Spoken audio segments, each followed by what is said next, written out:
Welcome to Sinister Secrets, your new home for the most chilling true crime stories, where the line between reality and nightmare blurs. Here, we dive into the darkest corners of human nature, exploring cases that disturb and haunt, revealing the macabre truths that lurk beneath the surface. If you're fascinated by the eerie, the unsettling, and the truly terrifying, you're in the right place. Let's venture together into the shadows, where each story is more disturbing than the last. When a young woman is haunted by visions so nightmarish they blur the line between reality and the infernal, she turns to her parents for solace, convinced that her torment is of a spiritual nature. Desperate for answers, they seek the help of a priest, hoping that divine intervention might free her from the clutches of malevolent forces. However, the exorcisms they attempt fail miserably, spiraling into a case that stands as one of the most chilling and contentious of the 20th century. Today, we delve into the harrowing life and tragic death of Annalise Michel, a young woman who claimed to be possessed by 6 demons. Her story, dark and tragic, reveals the depths of her suffering and the terrifying manifestations that plagued her existence. This is the untold, horrifying account of the exorcism of Annalise Michel. Before we plunge into this unsettling tale, I must clarify that whether Annalise's plight was a genuine case of demonic possession or the catastrophic result of medical malpractice and religious extremism remains an open question. My role is to present the facts in their grim entirety, and the ultimate judgment is left to you. Our story begins in the small village of Bavaria, West Germany, where Joseph Michel, a war veteran scarred by his experiences, returned home after his release from American captivity in late 1945. Having witnessed the ravages of war, he was grateful that his village, with its modest population of around 3,000, had escaped the horrors that had decimated other parts of Germany. Joseph would reunite with his family and later marry Anna Elizabeth, a local girl. Their daughter Annalise was born on September 21, 1952. Annalise, a frail and reserved child, grew up in a deeply religious household. Despite frequent illness, she was known for her sweet nature and dedication to her studies. However, everything changed when she turned 16. Shortly after her birthday, she experienced a terrifying episode of unconsciousness. Upon awakening, she dismissed it as fatigue, but her true horror began that night. As midnight struck, Annalise awoke to a crushing force pinning her down. She felt as if a monstrous entity was sitting on her chest, pressing painfully against her stomach. Overwhelmed and gasping for breath, she called out to God in a desperate plea for deliverance. The force vanished with the sound of the church clock, leaving her trembling and disoriented. That night marked the beginning of a series of nightmarish episodes. A year later, on August 24, 1969, the sinister force returned. Annalise blacked out earlier in the day, and once again was gripped by the unseen terror.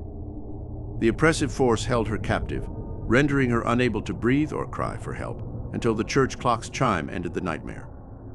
Her mother, alarmed and confused, sought the help of Dr. Vogt, their family physician.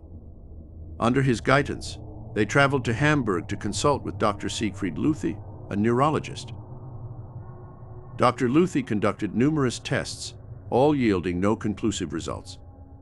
The subsequent EEG showed normal brain activity, but Annalise's convulsive episodes led him to diagnose her with temporal lobe epilepsy. Treatment with anticonvulsants initially seemed effective, but her health deteriorated further, culminating in pneumonia complicated by tuberculosis. Her condition forced her to leave school, and she was transferred to a sanatorium in Middelburg in early 1970. Despite some improvement, Annalise's condition remained dire. Her plight became even more unsettling when, on June 3, 1970, the same oppressive entity reappeared. Desperate, Annalise managed a scream that summoned the night nurse and a young doctor. The entity fled, but the stench of burning fecal matter lingered in the air, a foul reminder of her torment. As Annalise continued to suffer, her condition seemed to defy medical understanding. A visit to the shrine of San Damiano in Italy, intended to offer spiritual and mental relief, only deepened her distress. There, she experienced a dark, burning sensation and a profound aversion to holy objects. Her behavior became increasingly erratic, and she spoke of feeling manipulated by an unseen force. Upon returning to Germany, Annalise's brief period of seeming stability was shattered by worsening symptoms. Despite attempts to seek medical help, including visits to Dr. Luthi, who dismissed her experiences as mere superstition, her suffering only escalated. Annalise's visions of demonic faces grew more frequent and grotesque, and she became increasingly withdrawn. Her mother, convinced that her daughter's suffering was supernatural, turned to priests for aid.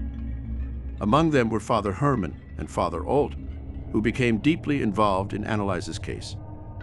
Father Alt, initially skeptical, experienced a terrifying encounter with a malevolent presence that further fueled his belief in the demonic forces tormenting Annalise. This incident galvanized the priests into action. By November 1st, 1973, Annalise had resumed her studies, but her life was plagued by constant visions of horror. She met and fell in love with a fellow student named Peter, but her fears of demonic influence led her to push him away. Her health continued to deteriorate, and a new EEG conducted by Dr. Schib confirmed patterns consistent with epilepsy. Yet Annalise's plight remained unresolved, as the true nature of her suffering continued to elude both medical and spiritual explanations. This is the chilling narrative of Annalise Michel's Exorcism, a story marked by relentless suffering and a haunting quest for answers. The case remains a stark reminder of the thin veil between faith and delusion, and the devastating consequences when the two collide.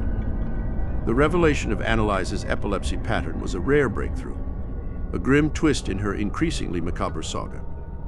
For the first time, patterns of epilepsy emerged, prompting Dr. Sleep to adjust her medication to a new anticonvulsant, Lantern, in a desperate bid to alleviate her suffering.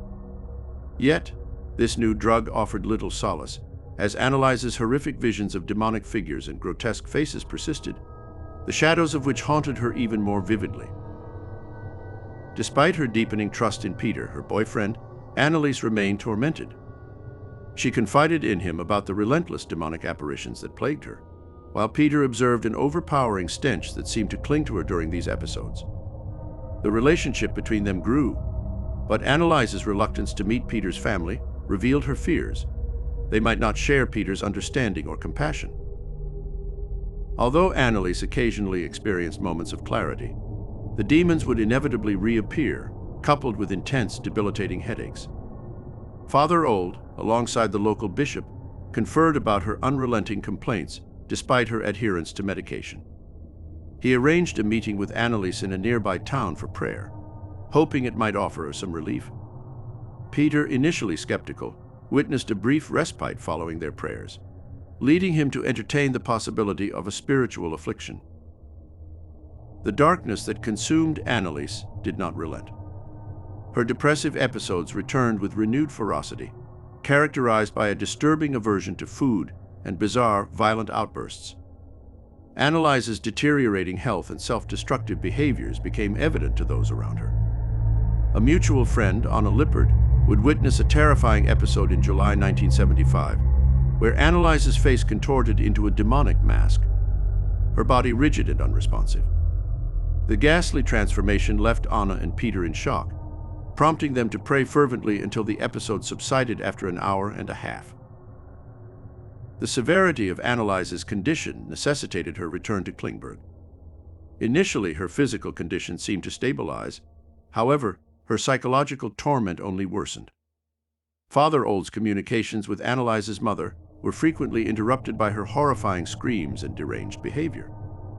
Father Roth, another priest, was summoned to aid in her spiritual battle. He encountered an unsettling stench upon arrival and discovered an abnormal amount of dead insects in the hallway. As he approached Annalise's room, he was met with a vile display of rage, where Annalise cursed him and displayed unsettling knowledge of his private possession, a crucifix. Father Roth, convinced of Annalise's possession, sought formal approval for an exorcism. The subsequent year would unfold with a nightmarish array of manifestations. Annalise became plagued with intense restlessness, severe self-inflicted injuries, and bizarre behaviors, crawling on all fours, gnawing on inedible objects, and exhibiting extraordinary strength. Her physical decline was as rapid as it was alarming. Annalise's family endured their own nightmarish experiences, including swarms of flies and shadowy figures haunting their home. In desperation, Peter and the Michel family reached out to Father Old again, who suggested a psychiatric evaluation. However, Father Roth, after observing Annalise's condition, was certain she was possessed. Father Roth and Father Alt sought church approval for a formal exorcism. The ritual began on September 24, 1975, but it quickly became apparent that the demons were not easily subdued. Annalise resisted violently, her screams and Latin curses filling the air. Despite Father Renz's efforts, the first exorcism ended in failure. 4 days later, Father Renz returned with recording equipment to document the exorcism. The recordings captured some of the most disturbing sounds ever heard. Disembodied voices speaking in Latin and German, a chilling testament to the presence of malevolent forces within Annalise. The second exorcism dragged on for hours, ending with a haunting declaration from Annalise: "Damned for all eternity." Over the course of the following months, Annalise endured a staggering 67 exorcisms. She claimed to be possessed by 5 demons: Cain, Judas, Nero, Fleischmann, and Lucifer. Her physical and mental decline was catastrophic. Weighed down by starvation, self-inflicted injuries, and relentless psychosis, she lost her battle. On July 1, 1976, Annalise was found dead, her emaciated body a stark reminder of her suffering. The post-mortem revealed that her death resulted from starvation and physical exhaustion, with her internal organs surprisingly healthy. The absence of epilepsy signs in her brain and the lack of bruising or bed sores left many questions unanswered. The priests and Annalise's parents were charged with negligent homicide, and the trial became a media spectacle, pitting belief in demonic possession against allegations of medical malpractice. Ultimately, Annalise's case exposed the Catholic Church to intense scrutiny. The priests were sentenced to 6 months in prison, later reduced to probation and fines. The Church retracted its confirmation of possession, and the site of the exorcisms was consumed by a mysterious fire, suspected of arson. Annalise's story, immortalized in films and books, including The Exorcism of Emily Rose, remains a chilling and enigmatic case, provoking ongoing debate about the true nature of her affliction. Her tragic tale stands as a haunting reminder of the thin veil between faith and the abyss.